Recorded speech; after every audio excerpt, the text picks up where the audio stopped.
Star and Flurry here, once again, here to talk about a little bit of tarot, but mostly what I'm now referring to as the S&F Adventures, Star and Flurry Adventures, Cooperstown 2025.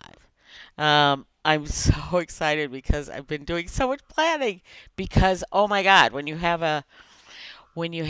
by the way, I don't know why I start these when I've just poured myself a glass of wine, but I have because my day is finally complete. Cheers to all of you. Clink. Um, oh my God, that tastes so good. So, several dilemmas have occurred recently. Just like, oh my God, of course they have. Um, Number one is I went to took Sadie Maru up for a little bit of a run around, just make sure everything was going smoothly. Boom, check engine light comes on again. And I'm like, are you freaking kidding me?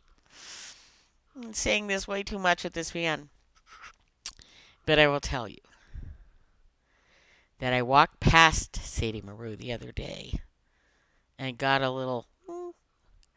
And I can honestly say I never really had that with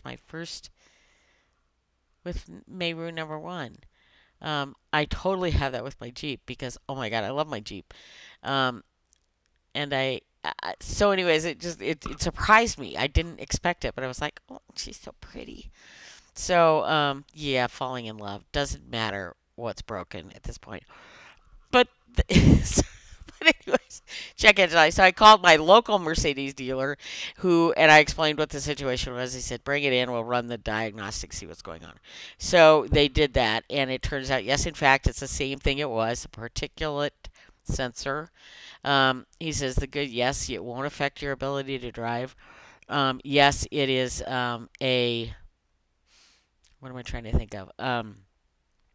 You're as from what we can tell, sorry, from all the reports that we've seen, the device itself is working fine. It's simply that your sensor is unable to communicate that to your vehicle, and therefore the check engine light is going on. So I said, so I mean, for a short term thing, I can still drive it. He goes, oh yeah, you're fine. It's nothing. Um, and so I'm taking it in on Wednesday to have that particulate sensor replaced. So Yahoo for that. So then today I'm still outfitting a little bit. I'm getting ready for my big trip a year from now, but believe me, this is how this mind works. I want to get as much as I can organized that I can now. One less thing, as Forrest Gump used to say. One less thing. And so I went down there to just put some stuff, do some stuff. Now, mind you, I had driven it the day before. So I go in and I go and open up the cabinet that's just above the kitchen galley. Open it up and boom, out falls a lantern that I had in there. I wasn't secured in a basket. It was just up there kind of sitting.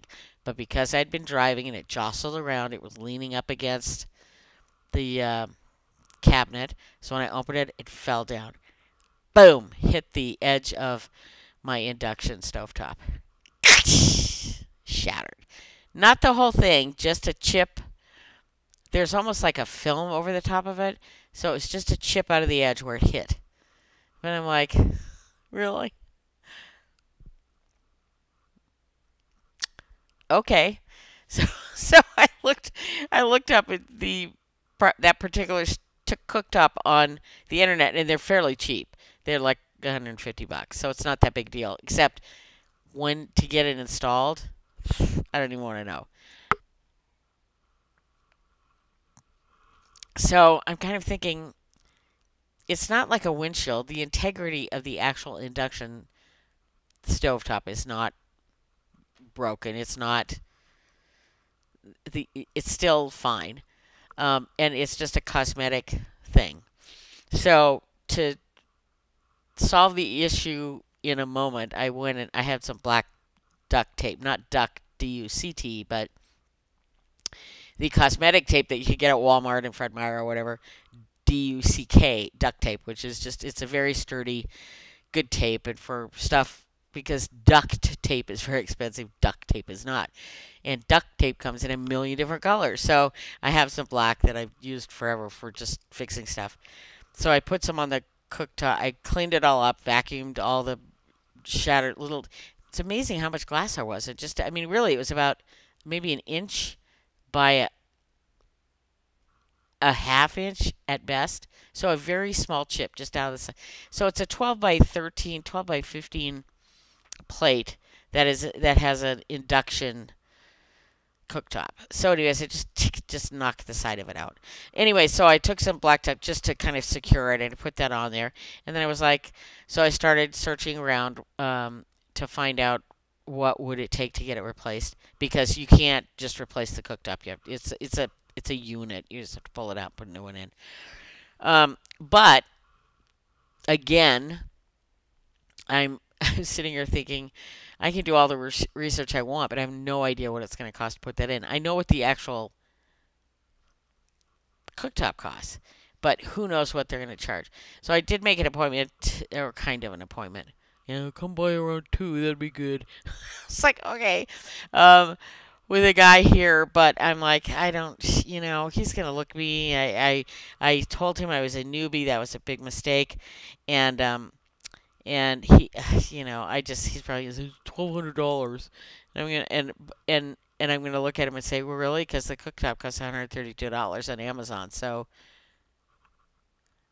$1,100 in labor, bye bye. So I decided not to put myself through that. I decided that I think the chip in the cooktop will be my reminder. First of all, no heavy stuff up above, or nothing, not secured in a basket of some kind, or retained in that area, because when you drive around, it moves around, and and it's based by weight. Weight carries, it over to the door, and then just that's where it stays. And so the chances of this happening again are high. And unless I'm well aware of it every moment of every day. And if I leave that chip there, I will be well aware of it every moment of every day. So I'm thinking, this is almost like, the first dent in your vehicle. I never dented Meru #1 ever. Nothing ever went wrong with her. And here, boom, 2 things in less than a week. Jeebus! So anyways, but I figured this will remind me not to. I've already rearranged a lot of the upper stuff so that there's nothing heavy in there, and anything in there is in a basket. So if it moves around while I'm driving, it's just going to move around in the basket and not individually become a bomb if I should open that up. But I also know that because the chip is there, when I open it up, I will probably be fairly protective. So that's the plan. So I think I'm going to leave it. I think I'm just going to it's my first dent. Let it go. It's a good reminder. So in the meantime, I checked on my local Walmart site, and they have duct tape in white. Perfect. So I've got a little black piece covering up the thing, but it's overlapping onto the white Corian counter. So I'm going to get a little white duct tape and just slide that in there. So it's going to be repaired in my head, but it's not as obnoxious as it looks right now. So that's the plan for that. So that's #1. Check engine light came out again. Did I already say? Yeah. So they're going to fix that. I go in on Wednesday to get that replaced. Thankfully. All under warranty. Thank you very much. And as I told my dealer friend, I said, Becky, I didn't plan on getting to know the Mercedes guys this quick over at the service bay, but I now know them. So Jose is my guy. He's a dude. Shout out to Jose at Mercedes in Bend, and thank you for taking such good care of me, and thank you for fixing my problem next week. So what else? I had some other... Okay, did that. Okay, so planning is underway. So oddly, the worst or the least thing I'm worried about is getting to Cooperstown. It's like a 10-day road trip, Nancy. That's the bulk of the trip, there and back. But my biggest concern was, what am I going to do when I'm there? Because I'm going to be loving Sadie Maru until I get to Cooperstown, in which case she's just going to be a big ass van that I'm going to have to find parking for, blah, blah, blah. So I started to kind of rethink all that. I did already have a hotel in Onondaga. It's just south of Cooperstown. I don't even know the name of it. I should know it. I don't have it nearby. But anyways, so I've got a hotel there, and I thought, so I started thinking about it. I thought, okay, well, I'm set there. I'm not going to worry about it. We'll figure that out later. But if I'm going to go all the way to New York, my first and ever love is Quebec City, Canada. I want to go back. I've been there twice. I felt like I feel like I was born there. I knew what came around every corner. I knew exactly where everything was. Okay, so I've read a lot of Louise Penny novels that take some of which take place in the old town of Quebec City, but this was odd. I've only felt that way one time before when I was in Tasco, Mexico, where I literally knew where everything was without knowing. And even my dad said, "How did you know that?" And I go, like, "I have no idea. Maybe I've been here before." He's like, "You haven't been here before," and I go, maybe I have. I don't know. Anyway, so he was like, "What?" Never mind. Let's drop that subject. Anyway, but that's how I feel when I'm in Quebec. Old Town Quebec City. It's so lovely and so beautiful and so I just love it. And so I thought if I'm going to go all the way to Cooperstown this time, I want to go to Quebec. And I'd almost thought to myself, let it go. You've got a 10-day trip to and fro. You do not need to add 5 days in Quebec. You just don't. Plus, what do you're going to have to leave Sadie somewhere and pick up a rental car because you're not going to drive her anywhere near Quebec City. Don't even talk about parking. Just none of that. I didn't even want to go there. So I was like, because all the other times I've gone there, I've done the train and then rented a car in Rochester and just drove up. So I was able to move around pretty freely. But with a van, it's a different story. And so I was just like, what am I going to do? But I thought, God, I'm going to be over there. What the frick? You're going to be on the other side of the United States. You're going to be a hop, skip, and a jump from the place that you're in love with. You need to make this happen. How are you going to make this happen? So I thought, well, let me check out camping places in Quebec. So I did. And oh my God, I found a beautiful site, beautiful spot, beautiful site just outside of, it's right on the edge of the city. And I was like, and it looks beautiful. And I was like, perfect. So I thought, fine, I'll take Meru up there, take Sadie Meru up there, and we'll camp. But then it occurred to me that I'm not interested really in camping in Quebec. I'm more interested in being in Old Town Quebec City. So as I started to kind of figure out everything, it comes down to the fact that camping in Quebec City in total will cost less than it would cost me to rent a car and park somewhere for a period of time in Old Town Quebec City. Plus, maybe we would never fit in any of their garages. So it was kind of not an option. But if it was an option, it would be at least $40 a day. So I added up the camping fee, $40 a day, and realized that I can camp for like a third of that price. So do that.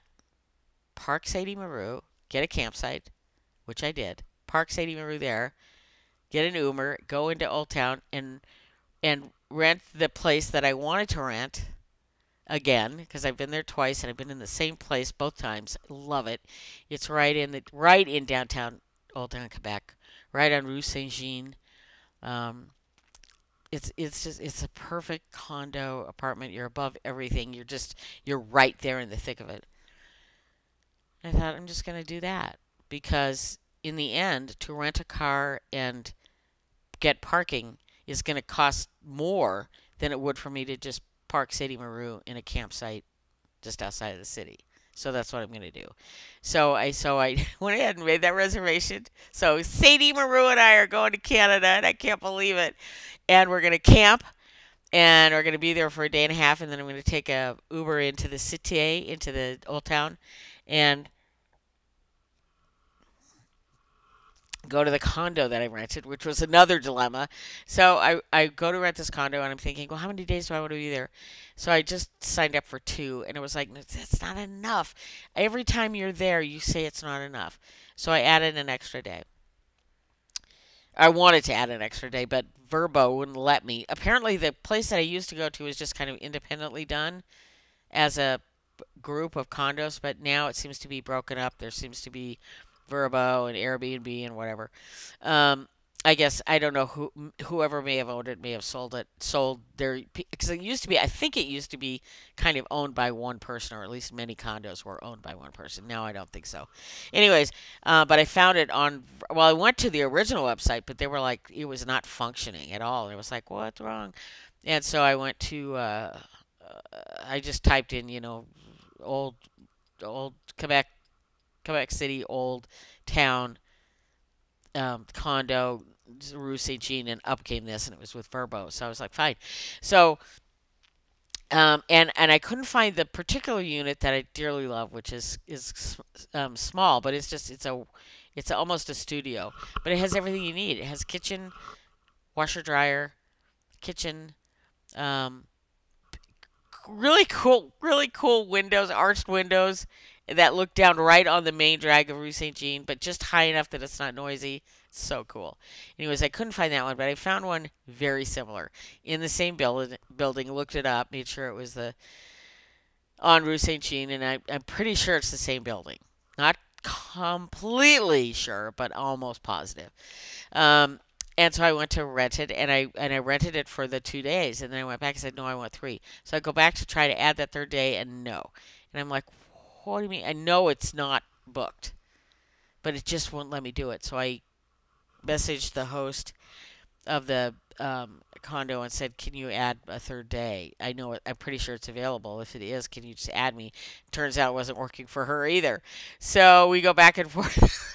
Well, they're like, ah, and I was so frustrated. So she said, "What you need to do is just cancel your original reservation and go back in and make it for what you want." So I go do that, very kind of in my head saying, "Don't do this," but I did it anyways. And then my old reservation, which has been confirmed canceled, still is on the books. It won't let me book anything else. I'm like, ah. So I lived with that for a few hours, went back and forth with the host for a while. And I finally went back in, and I thought it's available. So I booked it. But all of a sudden, it's like $1,000 more. And I'm like, is this a scam? Like, they know I want it, and so somebody went in and just jacked the price by $300 a night or something. I mean, it's not cheap, period. So I was like, woo. But on the other hand, I was kind of like, fuck, I don't do these kind of trips ever. The last time I did it was in 2016, I think. Something big like this. And it's, 8 years ago. And it's okay to do it. It's okay to do a big trip every 8 years. I think that's okay. And so I thought, whatever. So I booked it. And the next morning, or wait, well, so maybe later that night, I was looking. I go, wait a minute. This is a different condo. The pictures were very similar. I mean, oddly, quirkily similar, but it was not the same place. I was like, shit. And thus therein lies the price difference, because this place that I booked, that I thought was the place that I wanted, was all of a sudden Sleeps 8 or something. I mean, it was a huge thing. I mean, lots of bed. I was like, I don't. Yeah, oh my god. So I let it go. I thought, you know what, just go back in the morning, see if Verbo has figured out that reservation is canceled, and see if you can do it again. So I went back in this morning. Sure enough, the place that I wanted was now available. So I went in, remade the reservation for it. Boom, done. Went into the other one that I had made accidentally and canceled it. And the nice thing about being so kind of in advance of what you're doing is you full refund. No, I would say no questions asked, but they do say, "Why are you canceling?" It's personal, and they pretty much let you go. So and then fully refund you because they do charge you a substantial chunk of in a deposit, which is fine, and I understand that completely. Anyway, so after all of that, I now have okay. So where I live to New York, I will go to the hotel that I'm staying at in a town just south of Cooperstown. I will drop. Oh, and I will drop. Well, not drop off, but I will put my. I'll have a parking spot for Sadie Maru. I will then rent a car, which is also already. I've already got that reservation made. Rent a car, and that a small little compact. I'll use that to go back and forth to Cooperstown. Then when that whole weekend is over, I will return the car, get back into Mayo, go up to Quebec City, camp in my campground for a night or two. I can't remember exactly. Camp for a night or two, and then I'll Uber into Old Town Quebec City, where I will stay in a beautiful um, Old Town stone building in the middle of Quebec City for 3 days, and I will love it. And then I'll Uber back to my campground, pick up Sadie Maru, camp one more night there because I should camp. I'm gonna be camping there, and then burn my way back home because I was realizing I could take my time, and just I was like, no, because you have Kite Festival like a week and a half later, it's, according to my scheduled arrival time back here after this whole trip. So I am realizing that I probably need to build in a few, things didn't go well days, but I also don't want to well, I mean, I do have my friend in Rochester, so if all else fails and I get there early, I know I can stay with him. Worst case scenario is I get there late. That's not what I want to do. So I kind of want to make sure I have some extra days on this end to make sure it all works out. Anyways, so I'm pretty excited. And then the other thing I did is one thing that I've always missed when I was camping was not having um, some camp spots don't have wood burning fire pits, and it's not that big a deal. I mean, but a lot of people bring their own, and I never had room for one. Well, it turns out that they make these ones that fold flat, and it's like you fold this thing out, and then you place this other thing that you fold out, put on it, and it's all set up for charcoal or wood. So I ordered that. So I'm I'm really excited that I'm kind of putting this all together. Now, as I said to myself mere moments ago, it was like, okay, so Nancy, remember that the big part of this trip is getting there and getting back. But for me, in this whole scenario, the biggest thing is making sure that my New York and Canada, I'm doing this backwards. New York, New York, Cooperstown. I mean Rochester, where my friend is. Canada's up here. Rochester's here. My base. Well, I'm calling it my base because that's where my friend is. Cooperstown down here. Well, probably more like up here. To be able to go here and then here and then here is what this trip is about. Then going from here, I need to get this thing back to where I live. Secondary. I can't be that way forever, but I could be that way for a couple of weeks. But in the end, I really want to have this planned. I mean, and I'm so glad I'm allowing myself time because I really do want to camp all the way. If I can't, I'll figure it out. As I said, I think in an earlier thing, worst case scenario, I can always stop at a hotel, so I'm not worried about that. I'm not going to worry about my safety. If I'm safe, I'm safe. If I'm not, I'll do a hotel. I don't. That's not hard.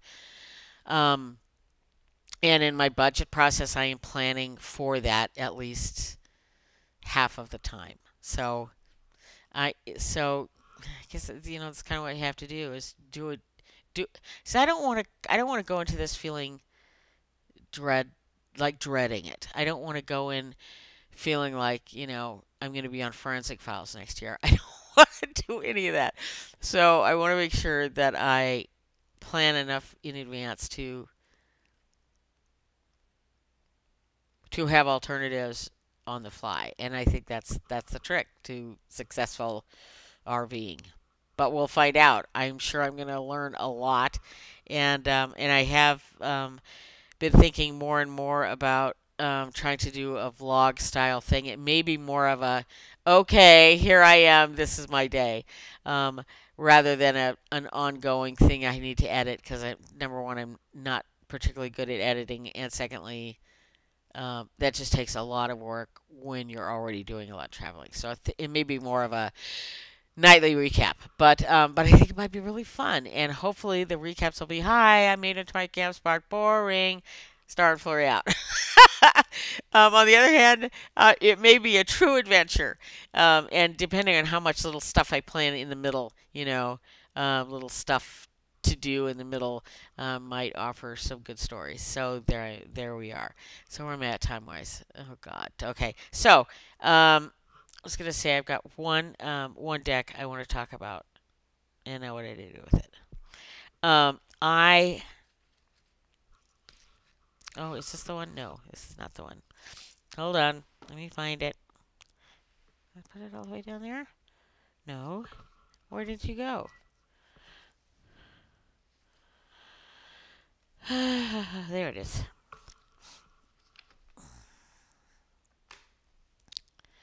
Oh well, and I want to talk, and I will put a link in the thing. So I was watching. I have Johnny Tarot Apprentice's deck, Johnny. But I was worried because I didn't really have anything. I really haven't showed it off. I haven't had anything to put it in, so it's been kind of, wearing itself thin in bags that weren't really very protective. Blah blah blah. It's a really cool deck. These are the backs, and this is Johnny at Tarot's Apprentice. The cards are very. He made them all himself. He has a great walkthrough, and he talks about the process that he did to create these cards. And it's pretty fascinating. It's for anybody and he basically says, if you want to make your own tarot deck, it's not that hard. Pretty. I love this. I love the Seven of Cups, head in the clouds, kind of. Anyways, the whole deck is just got in his. This is Johnny said this is his favorite card. It is. I think it's my favorite card too. It's absolutely great. I love the colors. I love his face. Oh my God. Anyways, but what I was worried about is it's a fairly chunky deck. How am I going to do it? Well, I was watching Johnny do his walkthrough, and he pulled it out of a hard case that does not come with the deck. And I was like, where'd you get this? So I had to really watch his videos. Johnny, I love you, Johnny, but I wish you would tell us what decks you use in all of your videos. I know you never will. I think it's your signature. But you're always very nice about answering those questions. But anyway, so I was like, I need to email him and see where he got. So anyways, I'm watching his walkthrough, and he pulls it out of a really cool deck, or deck cover, and so I zoomed in really close, and I saw that it had. I don't know if I can get it on there. Will it focus? It had this on it, and his interior was red, which I didn't. I mean, yes, I like black and red together. It's actually my kite club. Actually, those are kind of their colors, but I didn't like the red for this deck. But I was able to track it down on Amazon, and it's actually thicker. What am I trying to say? It's standard tarot size this way and this way, but this way it's about 1.5 inches, a little less than 1.5 inches, which is great because for thicker decks, gilded decks, pardon me, decks that are done on a kind of a chunkier cardstock, fit in here. So I bought it for my Johnny deck, and I gotta say, with these backs and this, yeah. I'll link it down below for anybody who's buying Johnny's deck, or anybody who's looking for just a cover that, because I bought a couple of covers that just don't really work. They're fine with the thinner cardstock of Los Scarabaeos, but if you get the tarot kits or any of the thicker cardstocks or something like Johnny's deck, they don't really fit. This gives you that little extra quarter of an inch or whatever. So highly recommend. So that's number one. Number two is I just received. Oh, I should take this out. That's some magnet place. The Lumina Tarot. Oh my God. I mean, come on. It is lovely. And I understand everybody kind of going off about this. I'm going to move you back so I have room to do this. Everybody's kind of comparing it to the Wild Unknown. But I will tell you, first of all, it's a much thinner deck. I love the slippy cardstock. It's not linen, but it's slippy. I love the. It's got kind of a. You can kind of see it. Yeah, there we go. I think these are the backs. Oops, that's the front. These are the backs, and it's kind of got a. It's hard to tell, but it's kind of got a pastel-y kind of look on the back. But this is like the Wild Unknown minimal. I mean, is really the best way to describe it. Well, no, it's not the best way. It's good on its own. I don't confuse it with the Wild Unknown at all. It has some remarkable. There's a couple of good walkthroughs. I just want. I think Angela. I can't remember the name of her channel. I should link it below. She just did a really good walkthrough of it. So there are cards that are very saturated, and then other cards that just have a lot of like this is. Oh my God, I love this card. I have to see Knight of Pentacles. Oh my God, that is so beautiful. Why am I doing this way? There we go. But it's just really well done. I haven't had a chance to really immerse myself in this entire deck, but I have done several really cool readings over the last 3 days, and I am loving it. So if you're on the fence about it, don't be. Again, I always say I'm not here to shill decks, but this one won't disappoint you, in my opinion. It's really beautiful. I'm going to try to find... oh, let me find this. Oh, yeah. One of my favorite cards. Six of Swords. Okay, so it doesn't have a boat, and it doesn't have water. But you know what the Six of Swords is. I just think this is a beautiful, beautiful painting. Really, it's just in Eight of Swords. Really just a beautiful... Oh! Four of Pentacles. So throughout this deck, there are there's colorful surprises. It's minimal in many ways, but there's really, really wonderful, colorful surprises. So I can't recommend this more highly. And then the other one I want to show off, if I can reach it, is one in Tammy Pie. If you're watching, you may be receiving a copy of this shortly, because I accidentally, as I often do, accidentally ordered 2 copies, and I thought, well, I can't even open it. I thought, well, I'm sure the Etsy dealer will figure out that I'm the same person and that I didn't want to. But did I bother to write her to tell her that? No, I did not. And I ended up with 2. And I suppose I could have returned the deck, but I just was like, nah, I think this is the deck Tammy Pie might really like. It's called the Moon Shadow Tarot.